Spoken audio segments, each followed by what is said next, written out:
Good afternoon, everybody. Take 2 edition of Purple Update Live. I might just start calling this show Technical Difficulties Live.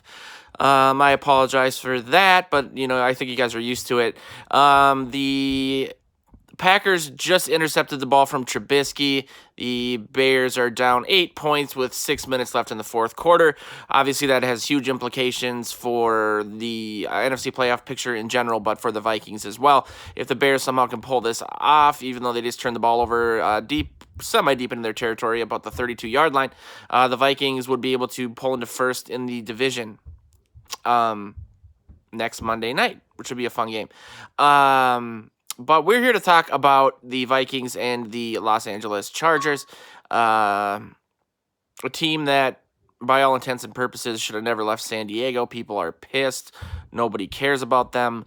It's a weird mixture of it's like angry ignorance, sort of like. Half of the people are mad they moved from San Diego. The other half just don't care. It's like when I get married, how my family's going to be divided at the tables at the reception. If you hear that beeping sound, I know it's irritating, but that's actually people in our live chat right now. We do a live chat for every game or every big event, the draft, so on and so forth. So I would love it if you guys would join the live chat there. But if you're new to the show today, I can actually see the comments that you're typing, even though I'm broadcasting across like YouTube, Facebook, LinkedIn, Periscope. And I always ask that people watching, even if you really don't want to participate, if you could give a score prediction by typing it in and entering it. I like to see kind of where you guys are at on thoughts for today's game. I have a lot of thoughts about today's game, so I will get into them quickly. I won't take up a ton of your time because I know people want to get settled in for the game and whatnot. But the way I see it is that this game actually freaks me out a lot. I struggle with the two sides of me. Speaking of my joke about the wedding reception earlier, there's the rational side and the emotional side, which everybody has, but a lot of the time those things conflict one another. When I look at analyzing the Vikings, I rationally think the Vikings should win this game, even though I think it'll be a lot closer than some people have said it will be. But emotionally, it does scare me a little bit. I don't want to use the term trap game because the Chargers are a good team. They've as you guys, if you're a big enough football fan to be watching this show, you know what I'm about to say. They've lost every game it's been one-score games. It's Rivers can still sling the ball when he kind of is in his moment. And so the Vikings obviously can't take things lightly. I'm sure Zimmer has them ignoring what's going on in the Bears-Packers game and solely focusing on this game because it is even as fans or as a writer, it's really hard to not overlook this game. Like when the schedule came out, thinking, okay, well, that's an easy win. Let's look at the last 2 games, what the impacts that might have on the playoffs, so on and so forth. Randy, you made it, man. Yeah, I'm watching the Bears game. That's why I'm sitting away from my little. I was going to flip the phone around, but I forgot that doesn't work on this program. My little den of amazing Vikings memorabilia. I have some really cool stuff. Courtesy of actually McDonald's Liquor. They always hook me up. They've been in business for 70 years. They have so much cool Vikings-related stuff, so they've really, really helped me. But, I think this game, it really, what it's going to come down to is how much pressure you can get on Phillip Rivers. There has been a lot of people talking about benching him for Tyrod Taylor of all people. I've heard that permeating here and there on increasingly so on the different NFL related platforms, social media platforms, and I for whatever reason forgot Tyrod Taylor was there and assumed it was somebody out of college that I hadn't heard of. But the arguments for that, especially in what Stephen A. Smith's argument that I saw recently, that the league is moving towards mobile quarterbacks, and if you're not a mobile quarterback, not named Tom Brady, then your time is basically up. I don't necessarily agree with that, and I worry that this might sound a little racist, but that's not a good way for me to preface it. But I don't want to conflate those two things, running quarterback with like me implying it's always an African American quarterback. But I think the NFL is cyclical. I think the NFL is something that really, more so than other sports, gets caught up in trends. You know, you look at how prevalent the Wildcat was after the Tony Sparano, I believe, rest in peace. His Miami Dolphins ran that against the Patriots. The Patriots had no answer for it. Therefore, it must be the most ingenious system ever to fool Belichick. So everybody was doing that. Everybody was looking at having a quarterback on the roster like Joe Webb who could run the Wildcat for them. It was the wave of the future, and then it kind of, I mean, it still exists, but it died down. I don't think necessarily that having a mobile quarterback is what every single team is going to do. I mean, that's very hard to do. I mean, when you're looking at a quarterback, obviously you want one that is going to work within your system when you're drafting them, for example. That can mean a lot of different things to a lot of different teams, but narrowing it down to the guys who are just Lamar Jackson light is, I think, a really bad idea, because you're basically limiting yourself in an already limited field, the hardest position to stick to with draft picks. And so I think we'll see a lot more of that. I think we'll see teams maybe spending higher draft picks than they otherwise would have on a mobile quarterback, depending on what your definition of a mobile or a running quarterback would be. I don't know. Stephen A. Smith, to me, it's just he's a hack on multiple levels, and he can't admit when he's wrong. I mean, he has a couple times, but it's taken like Moses splitting the Red Sea of his brain and like forcing him to do it. You know, I just don't buy that. You know, I don't know if people consider Cousins a mobile quarterback because of him rolling out of the pocket and the success he's had. But, you know, I don't know. I just think it's something that obviously is extremely pertinent right now. And because of guys like Lamar Jackson and Mahomes, even Russell Wilson when he wants to. But I don't think that's going to happen. But again, I think it comes down to that's one of the major benefits of playing the Chargers. Is especially with the crowd essentially being a home crowd for the Vikings and the noise that's going to be kind of there. It's half the size of a regular stadium, so that's really not going to be a factor. But you know, Rivers is one of the most statuesque guys there is. He's 39 years old. He just turned 39. He did have a really good game against the Jaguars, but you know, the Vikings had one of their best games defensively in regards to pressure and turning that pressure into sacks against the Lions last week. Granted, they were going against an undrafted rookie quarterback, or undrafted free agent rookie quarterback, and Phillip Rivers is still wily. He still is. And maybe I don't pay a ton of attention to the AFC, but I feel like all the criticisms that have been lobbed at Cousins actually apply much, much more to Phillip Rivers. Statuesque. I mean, everyone talked about this season. Like I said earlier, the Chargers losing games by under one score. Rivers has a tremendous amount of one-score losses on his record across his entire career.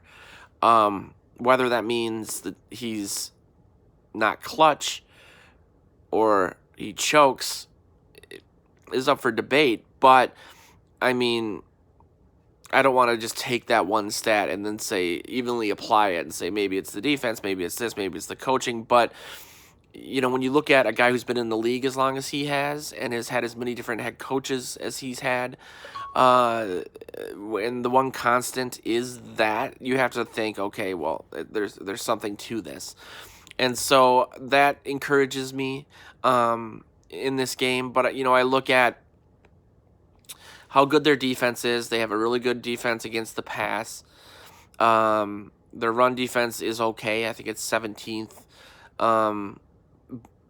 It's not going to be an easy win. And it scares me a little bit. I just don't want the Vikings to overlook things, and I also don't want something that I'm sure you guys have never heard me say before, them to get too cute.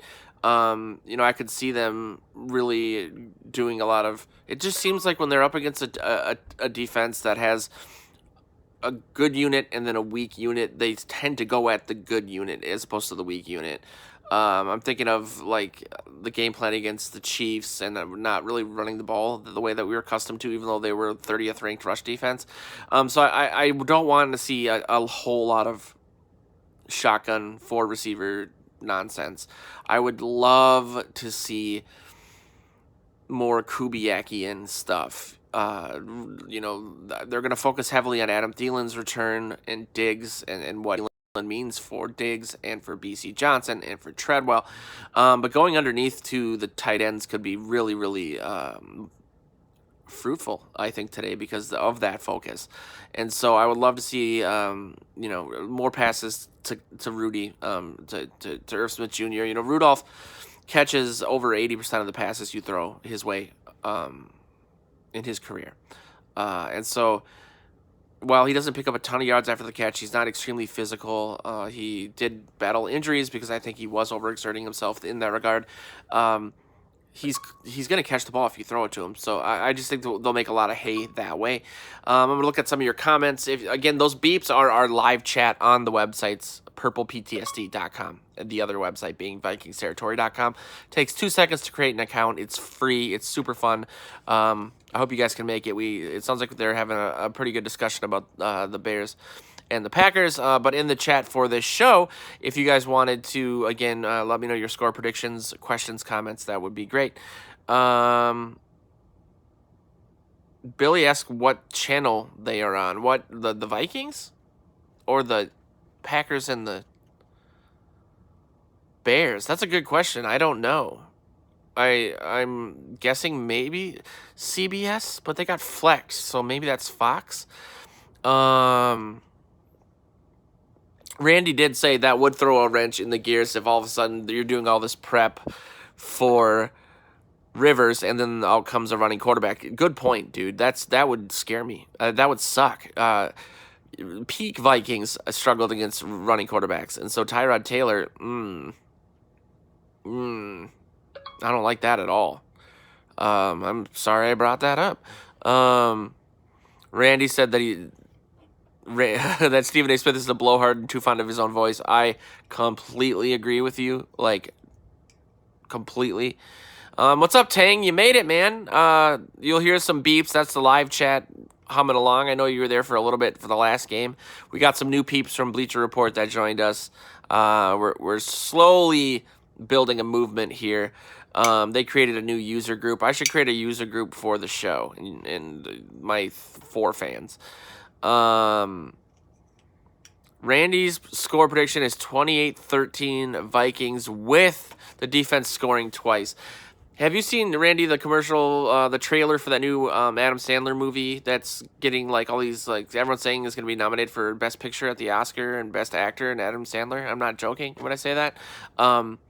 It's called like Uncut Gems, and Kevin Garnett is in it, and it's about this guy that makes jewelry for a living, but for basketball players, and he must have some sort of inside information about, this was Garnett when he was with the Celtics, and so he goes in the trailer and he's like, I want, Celtics, covering the spread, I want Celtics leading at halftime. I want Garnett points, rebounds. Like, he bets on everything. Your prediction reminded me of that because a lot of things have to go right there for you to be right. But he says the defense scores twice. That would make me extremely happy as well. I think, outside of the Tyrod Taylor thing that I may have jinxed, knock on the 70s era, wall stuff. I would love to see a continuation of last week, like I said, not just getting pressure, but turning those pressures into sacks. this defense is predicated on getting pressure from the front four, and while they've had technically pressures, that hasn't really turned into anything fruitful for them in regards to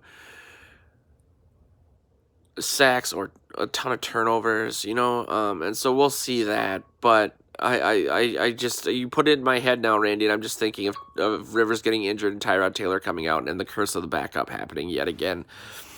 Okay, so the game is on CBS, which I don't like watching games on CBS. I don't know why. They look different to me.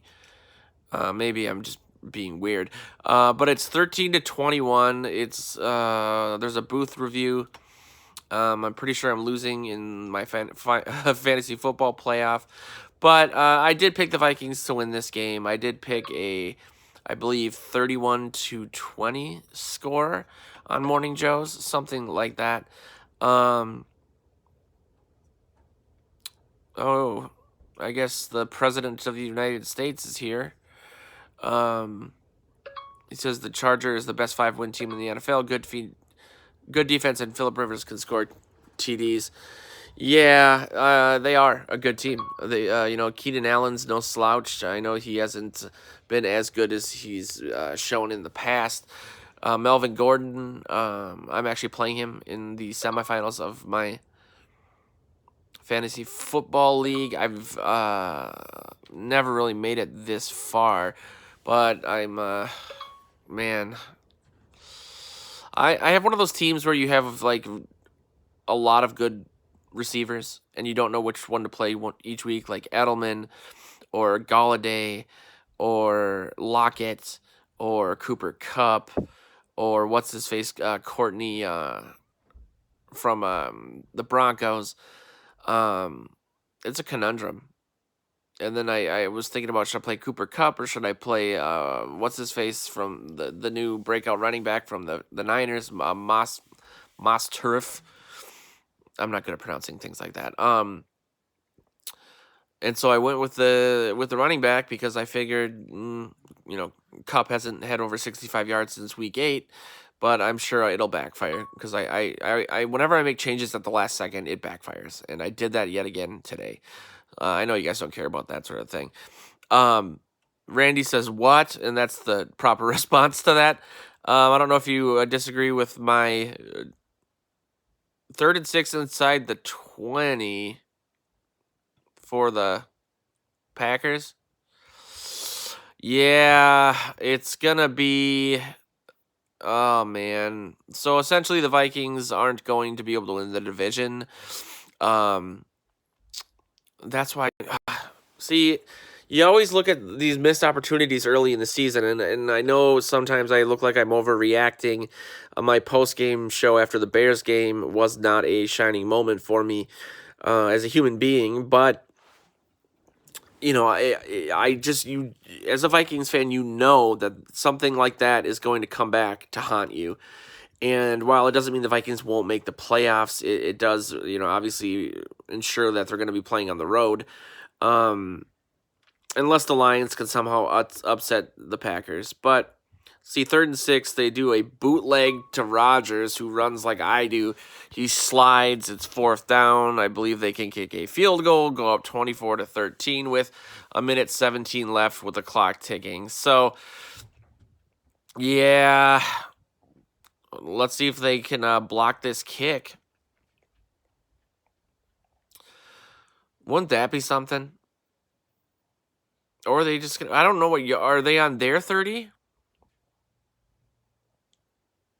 Let's see what happens. This is some quality stuff. I should practice for my hot mic. So there's 48 seconds left.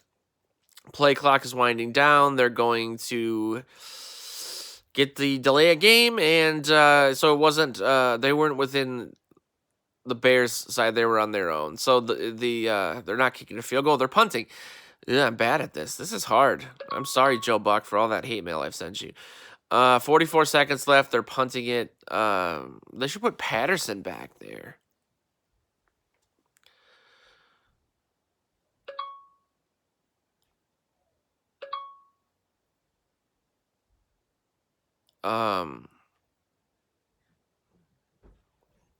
But I'll let you guys go. I thought the Vikings game started at 3:25. I'm an idiot. Yeah, I'll let you guys go. This is Skull.